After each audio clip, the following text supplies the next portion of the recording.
So friend class 10th math UP board exam 2024 के लिए chapter number 12 वृत्तों से संबंधित क्षेत्रफल से एक बहुत ही इंपॉर्टेंट क्वेश्चन है। ठीक है, ध्यान दीजिएगा। क्वेश्चन क्या है, यदि दो वृत्तों की परिधियों का अनुपात 3 संबंधी 1 है तो उनके क्षेत्रफलों का अनुपात ज्ञात कीजिए। ठीक है, देखिए क्वेश्चन में क्या बोला जा रहा है, आपके पास दो वृत्त है। ठीक है, आपके पास दो वृत्त है, उन दोनों वृत्तों के परिधियों का जो अनुपात वो कितना है, 3 संबंधी 1 है।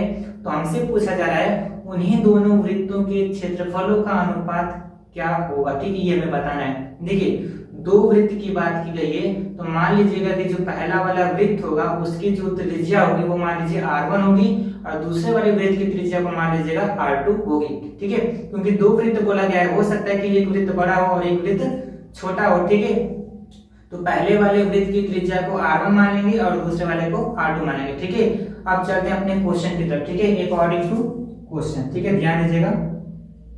देखिए हमने मान लिया let the radius of first circle be r1 and the radius of second circle be r2। ठीक है, आप लोग हिंदी में लिखेंगे, माना पहले वृत्त की त्रिज्या r1 है और दूसरे वृत्त की त्रिज्या r2 है। ठीक है, प्रश्नानुसार देखिए परिधियों का अनुपात दिया है ना, तो आपको पता होना चाहिए कि वृत्त की परिधि बराबर क्या होता है, 2 पाई r होता है। ठीक है, वृत्त की परिधि बराबर क्या होता है, 2 पाई r होता है। देखिए r का मतलब क्या होता है, त्रिज्या होता है। r का मतलब त्रिज्या होता है। ठीक है, देखिए अगर मैं पहले वाले वृत्त का परिधि निकालूंगा तो देखिए क्या निकलता है आपका। देखिए ये आपका 2, ये हो जाएगा पाई। r का मतलब क्या होता है, त्रिज्या होता है ना।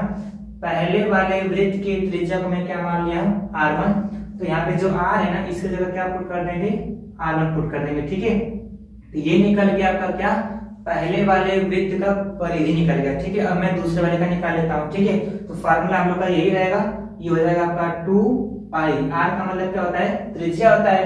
दूसरे वाले वृत्त की त्रिज्या को मैंने क्या माना है, r2। ठीक है, तो यहाँ पे क्या पुट कर देंगे, r2। ठीक है, तो ये क्या निकल गया, उन दोनों वृत्तों का परिधि निकल गया। ठीक है, अब अनुपात बोला है ना, तो अनुपात का मतलब होता है डिवाइड। ठीक है, तो ध्यान दीजिएगा।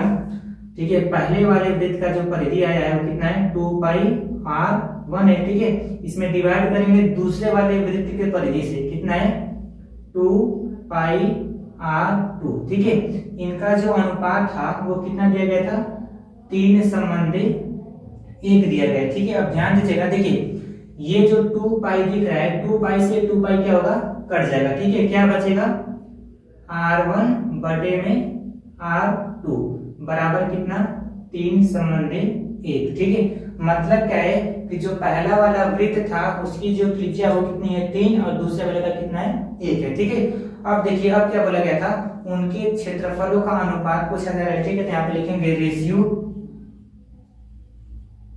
ठीक है, रेशियो ऑफ देयर एरियाज।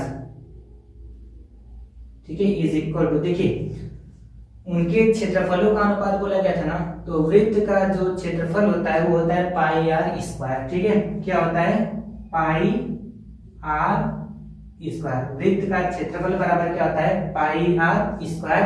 अगर मैं पहले वाले वृत्त का क्षेत्रफल निकालूंगा तो ध्यान दीजिएगा क्या होगा, ये आपका पाई रहेगा। ठीक है, r का मतलब क्या होता है, त्रिज्या होता है। r का मतलब क्या होता है, त्रिज्या। पहले वृत्त की जो त्रिज्या उसको मैंने क्या मान रखा है, r1। ठीक है, तो यहाँ पे r की जगह क्या पुट करेंगे, r1, और इसका क्या कर देंगे, स्क्वायर।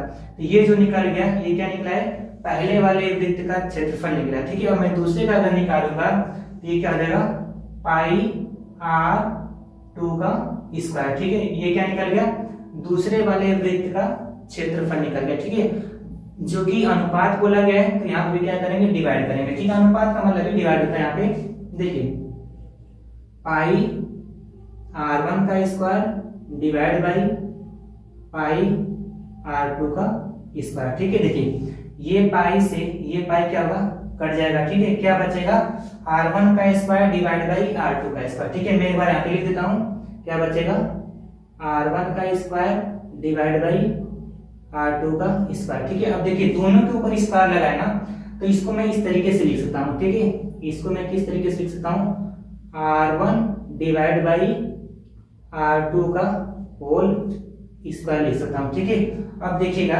यहाँ पे मैं सामने सॉल्व करता हूँ। देखिए R1 बटे R2 का जो मान है वो कितना है, 3 संबंधी 1 है। देख लीजिए R1 बटे R2 का जो मान है वो कितना है, 3 संबंधी 1 है। तो R1 बटे R2 की जगह मैं क्या पुट करूंगा, 3 बटे 1 और इसका क्या कर देंगे, स्क्वायर करेंगे। ठीक है, देखिए R1 बटे R2 का जो मान था वो कितना था, 3 बटे 1 था।